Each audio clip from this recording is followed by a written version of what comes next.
خداوند کے زندہ کلام میں سے لوکا طبیب کی معرفت انجیل جلیل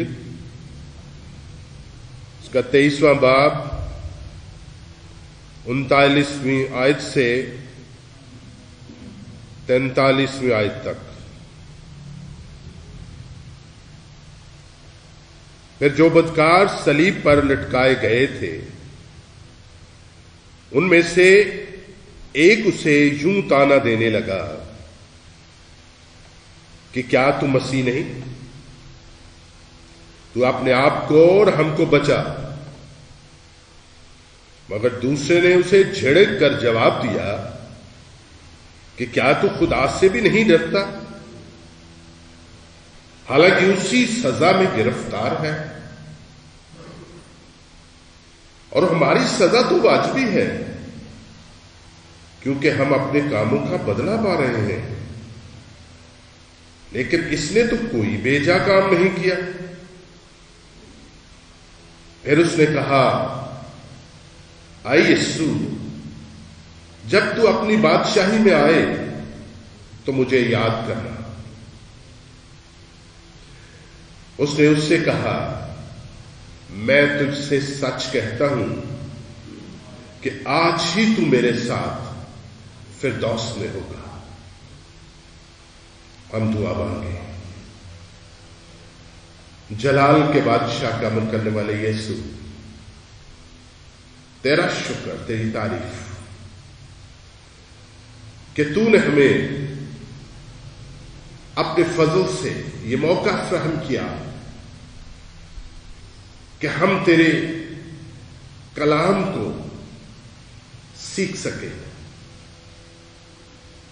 اے خداوند، بے شک تیرا کلام جو بہت عمیق ہے، لامحدود ہے، انسان کی عقل سمجھ سے بہت بعید ہے اور یہ ہم نہیں کر پاتے، تو بھی خداوند تیرے پاک روح کے ذریعے سے امید رکھتے ہیں کہ تو اپنے پاک روح کے ذریعے سے ہمیں سکھاتا اور سمجھاتا ہے.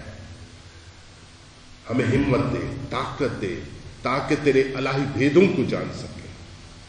حکمت دانش سے معمور کر اور تیرے اس فضل میں ہم شامل ہو پائیں جو تو نے انسان کے روح کو پوری دنیا کے لیے تیار کیا ہے.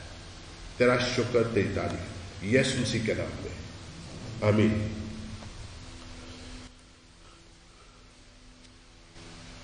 آج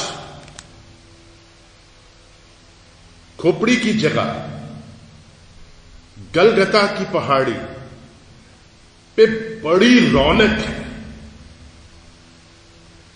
بہت شور ہے اور مختلف قسم کا تاثر ان لوگوں میں ملتا ہے. کچھ غم سے نڈھال نظر آنے والی بھیڑ ہے، کچھ اپنے فرائض کی انجام دہی کے لیے کوشاں ہے اور کچھ اپنے مقاصد کے حصول کے لیے خوش ہے. فقی فریسی وہ مقصد حاصل کر سکے وہ کر رہے ہیں کہ اس نے کفر بکا ہے، اس نے اپنے آپ کو خدا کے برابر جانا ہے، اس نے اپنے آپ کو خدا کا بیٹا کہا ہے. رومی حکومت بہت خوش ہے کہ وہ یہ جان رہے ہیں کہ یہ وہ باغی ہے جس نے اپنے آپ کو یہودیوں کا بادشاہ کہا ہے، اپنے آپ کو کیسر کے برابر جانا ہے. یہ باغی ہے. اور دوسرے لوگ جو تانا دینے والے ہیں سیاسی طور پر، وہ یہ کہہ رہے ہیں کہ ہم بہت اچھے ہیں، اس لیے کہ یہ سیاستدانوں کی نظر میں ہم جتنی زور سے نعرہ لگائیں گے کہ اسے صلیب دے تو ہماری قدر اور زیادہ بڑھ جائے. یہ سارا ہجوم وہاں موجود ہے. اور سب سے بڑھ کر جو لعنتان نظر آتی ہے خداوند یسوع مسیح کے لیے کہ یسوع مسیح کی صلیب کے دونوں اطراف بدکار ہیں جو اپنے اعمال سے، اپنے رویے سے دنیا کی نظر میں کوئی اچھا مقام نہیں رکھتے، اور ان کے درمیان میں ایک شخص ہے جو میرا اور آپ کا خداوند ہے. وہ بے گناہ ہے، اس کی زبان میں چھل نہیں، اس نے کچھ نہیں کیا، لیکن بدکاروں کے درمیان میں ہے. یسوع مسیح کی صلیب پر قربانی اور ان بدکاروں کے درمیان یسوع مسیح کا ہونا یہ اتفاقیہ نہیں ہے، یہ بائبل مقدس کی ایک عظیم سچائی ہے. یسائی نبی کی معرفت خدا کا کلام کہتا ہے کہ اس کا شمار خطا کاروں میں کیا گیا کہ یہ خطا کار ہے. حقیقت میں نہیں، اگر غور کیا جائے تو اس سے بڑا خطا کار کوئی بھی نہیں. کلام مقدس کے مطابق جو لکڑی پہ لٹکایا جاتا ہے وہ لعنتی ہے. یہ لعنت ہے کس کی؟ یہ کوڑے کیوں لگے؟ یہ خطائیں کس کی تھی؟ یہ جو سفر کیا گیا ہے سارا، اس کے بدن پہ خون بہنے کے نشانات یہ کس کے تھے؟ یہ کس کی سزا تھی؟ جب میں اس کو غور کر رہے تھا تو میں بہت پریشان ہو گیا. میں نے کہا خداوند میرا کیا ہے جس کو میں اپنا کہہ سکوں؟ میری کوئی ایسی چیز نہیں جسے میں اپنا کہہ سکوں. میرا کیا ہے؟ نہ یہ زندگی میری ہے، نہ یہ سانسیں میری ہیں، نہ یہ بدن میرا ہے، نہ یہ آسائشیں میری ہیں. میرا تو کچھ بھی نہیں. اب جب میرا خداوند مصلوب ہونے جا رہا ہے، یہ خطائیں بھی میری تھیں، یہ سزا بھی میری تھی، یہ گناہ بھی میرا تھا، یہ سارا کچھ تو میرا. اور یہ سراپا محبت خداوند یسوع مسیح کا اکلوتا بیٹا مجھ سے، کل انسان سے، کل بنی نوع انسان سے اتنا پیار کرتا ہے کہ سارا کچھ اس نے خود ہی لے لیا. یہاں تک قبر بھی اس کی اپنی نہیں، قبر بھی مستار لی گئی، ادھار لی گئی یوسف ارمتیہ کی، وہ بھی نہیں اپنی. اس لیے کہ خدا کی شخصیت اور اس کی ذات اس زمین کی نہیں. میری شخصیت اور میری ذات کی زمینی ہے، یہ فانی ہے. گناہ میرا ہے، سزا میری ہے، اور قبر میری ہے. کوئی اس دنیا میں انسان ان تینوں کے علاوہ کوئی فخر ہی نہیں کر سکتا کہ میرا کیا ہے. خداوند نے میرے اور آپ کے لیے اپنے بیٹے یسوع مسیح کو قربان کر کے ایک مقام استحقاق بخش دیا کہ میں فانی ہوتے ہوئے، فنا میرا مقدر ہے، پھر بھی آسمانی مقاموں میں جگہ دینے کے قابل بنا دیا. اپنے بیٹے یسوع مسیح کے ساتھ میراث میں شامل کر لیا اور بیٹا ہونے کا حق ادا کر دیا. یہ اس کا فضل ہے. بائبل مقدس میں جب اس کا مطالعہ کرتے ہیں، جب میں متی رسول کی انجیل اور مقدس مرکز کی انجیل کے اقتباس پہ غور کرتا تو وہ بتاتے ہیں کہ یہ دونوں ڈاکو دونوں ہی تانا دے رہے ہیں، لان تان کرتے ہیں. ان لوگوں میں شامل ہے جو تانا دینے والے ہیں. لیکن مقدس لوکا بہت صفائی سے یہ بیان کرتا ہے. وہ کہتا ہے ایک نے وہ ایک گفتگو بیان کرتا ہے ان تینوں کے درمیان، ایک بڑی خوبصورت گفتگو ہے. خداوند یسوع مسیح درمیان میں ہے، ایک ڈاکو دائیں ہے اور ایک بائیں ہے. بائیں طرف والا وہ ڈاکو کہہ رہا ہے، مخاطب یسوع کو کہتا ہے، کیا تو مسیح نہیں؟ ہو سکتا ہے جب میں اس کو غور کر رہا تھا، سوچ رہا تھا، تو ہو سکتا ہے بڑے زور سے کہتا ہو کہ سن، کیا تو مسیح نہیں؟ اپنے آپ کو بھی بچا اور ہمیں بھی بچا.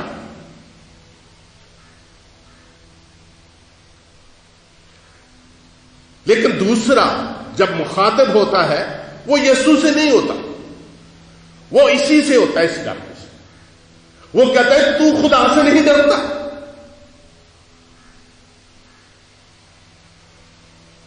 ہماری سزا تو واجبی ہے، لیکن اس نے تو کوئی بیجا کام نہیں کیا.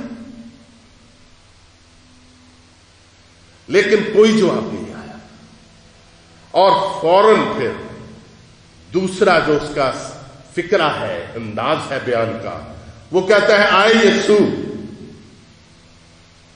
جب تو اپنی بادشاہی میں آئے تو مجھے یاد کرنا. میرے عزیزو، یہ جو گفتگو ہے اس میں ایک چیز تو یہ نظر آ رہی ہے کہ دونوں ہی ڈاکو جینا چاہتے ہیں، مرنا نہیں چاہتے. دونوں ہی کہہ رہے ہیں، ان کی جو مقصد ہے کہ ہم بچ جائیں. یہ جو تانا دینے والا یہ کہتا ہے کیا تو مسیح نہیں؟ آپ بھی بچ اور ہمیں بچا. مرنا یہ بھی نہیں چاہتا، یہ بھی زندگی چاہتا ہے. اور دوسرا کہتا ہے یسوع جب تو اپنی بادشاہ آئے تو مجھے یاد کرنا. چاہتا وہ بھی یہی اطمینان ہے، لیکن دونوں کے انداز میں فرق ہے، بیان میں فرق ہے، اپیل میں فرق ہے، درخواست میں فرق ہے. ایک بڑا طنزیہ دوسرے لوگوں کے ساتھ مل کے بیان کرتا ہے، کیا تم مسیح نہیں؟ طنز کرتا ہے، اور زندگی بھی چاہتا ہے، مرنا بھی نہیں چاہتا، اور طنز بھی کرتا ہے. لیکن دوسرے کی جو اپیل ہے بڑی مثبت انداز میں ہے. اس کی ساری منفی ہے، لیکن دوسری مثبت انداز میں بیان کرتا ہے، آئے یسوع.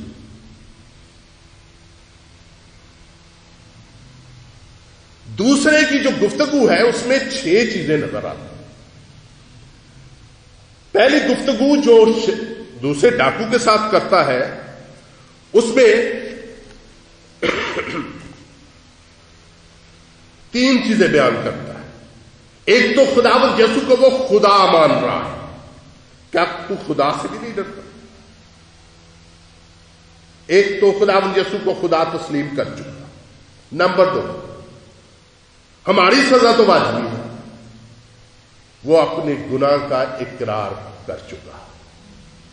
وہ جانتا ہے کہ میں گناہگار ہوں اور میرے گناہ کا جس سزا وہ یہی ہے.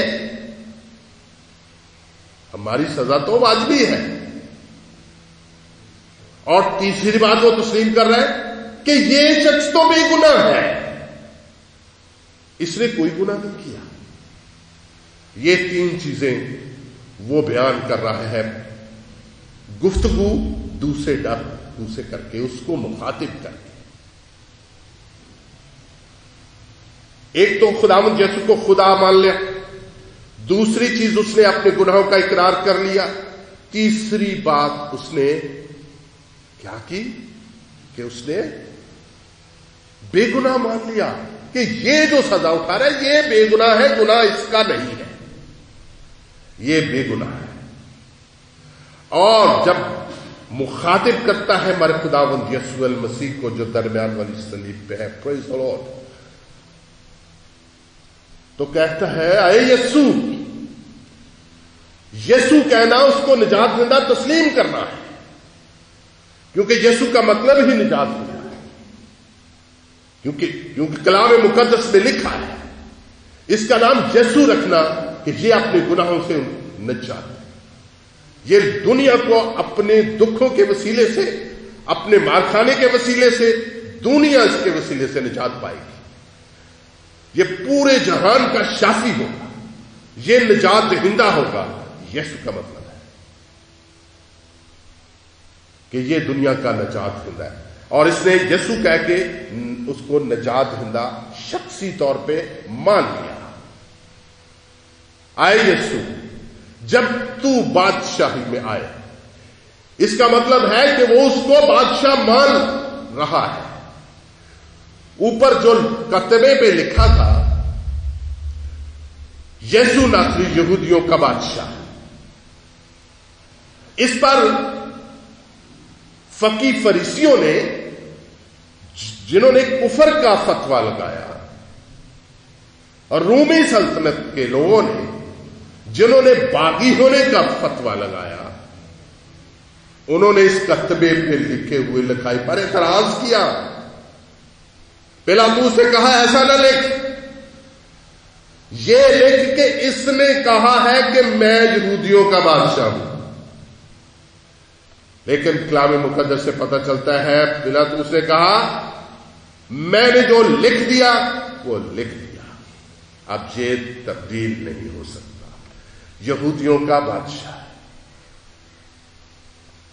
اور یہ ڈاکو یہ جان گیا کہ یہودیوں کا بادشاہ نہ صحیح بلکہ یہ پورے جہان کا بادشاہ ہے, کائنات کا بادشاہ ہے, زمین اور آسمان کا خالق ہے. یہ بادشاہ, وہ سمجھتے تھے ان کی بادشاہی زمین کی ہے, لیکن یہ تو دلوں پہ حکمران ہے, دلوں پہ بادشاہی کرنے والا بادشاہ ہے.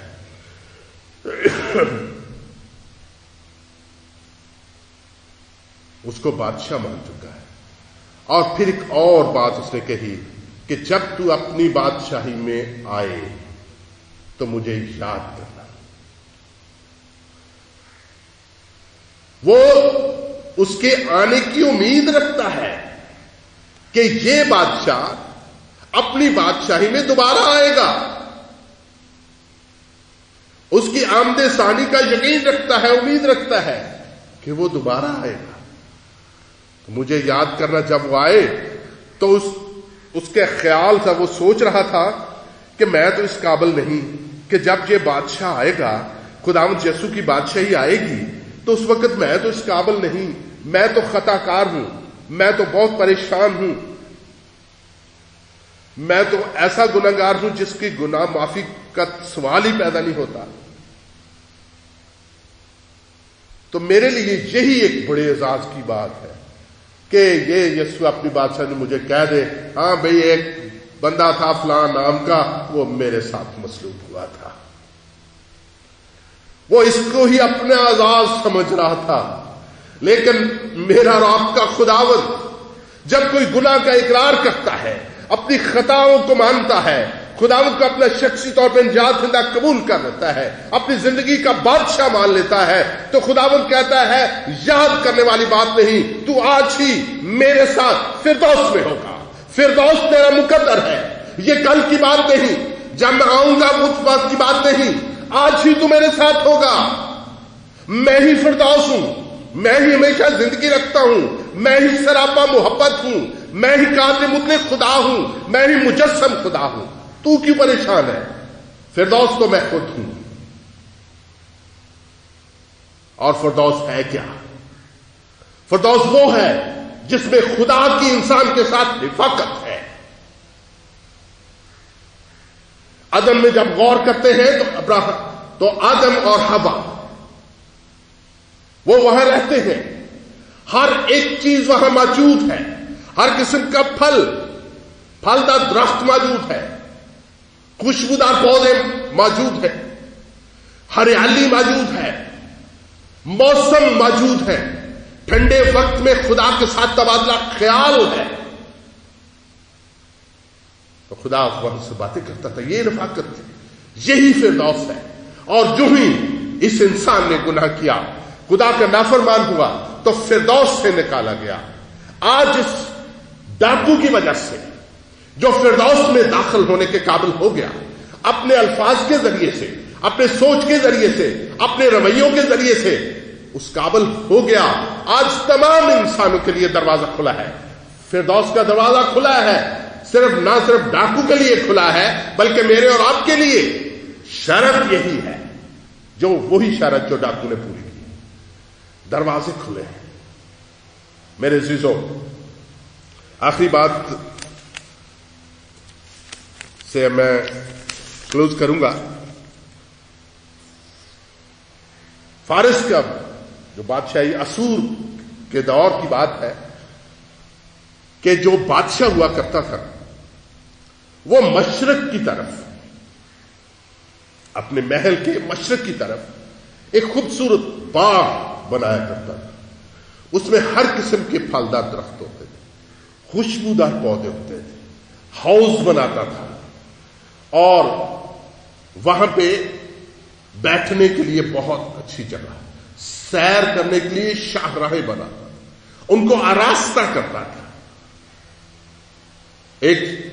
ایک مفکر تو کہتا ہے کہ وہ جو عدن میں وہ جو فردوس بنایا کرتے تھے اس کو فردوس کہتے تھے. اس میں مخمل کے فرش ہوتے تھے.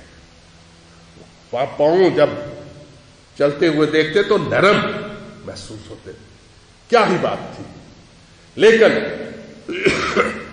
وہ بادشاہ اس شخص کو اس فردوس میں جانے کے لیے یا ملنے کے لیے یا رفاقت رکھنے کے لیے دعوت دیتا تھا جو اس بادشاہ کا مقبول نظر ہوتا تھا.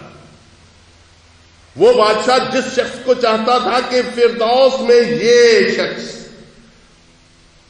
میرے ساتھ رفاقت رکھے. آج بھی اس کے آثار موجود ہیں. اسوری فارسی بادشاہ شہنشاہ لوگ وہ ایسا کیا کرتے تھے، اور یہ دور بھی ایسا ہی تھا. آج بھی خداوند نے اسی لیے کہا کہ تو فردوس میں ہوگا. وہی فردوس جو مشرق میں ہے، وہی رفاقت. اور میں نہ صرف ڈاکو کو بلکہ آج اسٹونز آباد کلیسیا کے ایک نوجوان کو، ایک شخص کو، ایک بیٹی کو، ایک بیٹے کو کہتا ہوں کہ تو میری نظر میں مقبول ہے. اگر تو نے مجھے شخصی طور پہ نجات دہندہ قبول کر لیا ہے، اگر تو نے مجھے بادشاہ تسلیم کر لیا ہے، اگر تو نے گناہوں کا اقرار کر لیا ہے، اگر تو نے یسوع مسیح کے کفارے کو تسلیم کر لیا ہے، یہ سب کچھ اگر تو نے کر لیا ہے، تو آج بھی تو میری نظر میں مقبول ہے. میرے فردوس میں آ. میں تجھ سے رفاقت رکھنا چاہتا ہوں. میں تیرے ساتھ مل کے کھانا چاہتا ہوں. میں کچھ چند لمحے تیرے ساتھ رفاقت رکھنا چاہتا ہوں. آج نجات کا دروازہ کھلا ہے، فردوس کھلا ہے. یسوع مسیح نے آج سے 2000 سال قبل یہ سارا کچھ کر دیا. اب پریشان ہونے کی ضرورت نہیں. یسوع کے زخموں کے لیے پریشان مت ہو، اس کی دکھوں کے لیے پریشان مت ہو. اپنے گناہوں پہ رو. آئے خداوند، میں نے تجھے ناچیز جانا. میں نے تیرے دکھوں کو، تیرے لان تان کو، تیرے کوڑوں کو، تیری پریشانیوں کو، اس سفر کو جو تو نے کلوری تک کیا ہے، اس کو ناچیز جانا. اس لیے میں آج تک تجھے اپنا نشان سے نہیں قبول کر سکا. آج میں تجھے پکارتا ہوں، مجھے نجات کی شادمانی عطا کر. میرے عزیزو، یہ سچ اور حقیقت میں اتھینٹک بات میں کر رہا ہوں. خداوند جلد آنے والا ہے اور ہر ایک کے کام کے موافق دینے کے لیے اجر اس کے پاس ہے. ان حالات میں جب ہم یہ چھپ کے عبادت کرتے ہیں، یسوع آنے والا ہے اور اس اپنے لوگوں کو لے جائے گا، پتہ بھی نہیں چلے گا. تو تیاری کی ضرورت ہے. نجات کا دروازہ کھلا ہے، فردوس کا دروازہ کھلا ہے. صرف اتنے کام کرنے کی ضرورت ہے. یہ کلمہ ہمیں نجات کی، شادمانی کی، خوشخبری کی منادی کے طور پر ہمیں ملتا ہے. آج بھی خدا چاہتا ہے کہ ہم اپنی گناہوں کا اقرار کر کے اس سے مقصد چھپا لیں. اگر ہم نے اپنی زندگی کے ایام کو ضائع کیا ہوا ہے، اب ضائع کرنے کا وقت نہیں ہے، بہت قریب ہے. کرونا وائرس یہ اتفاقیہ بات ہے. اصل میں جو بات ہے وہ یہی ہے کہ میرا اور آپ کو خداوند آنے والا ہے. پریز دی لارڈ. خداوند اس کلام کے وسیلے سے آپ سب کو برکت بخشے. آمین.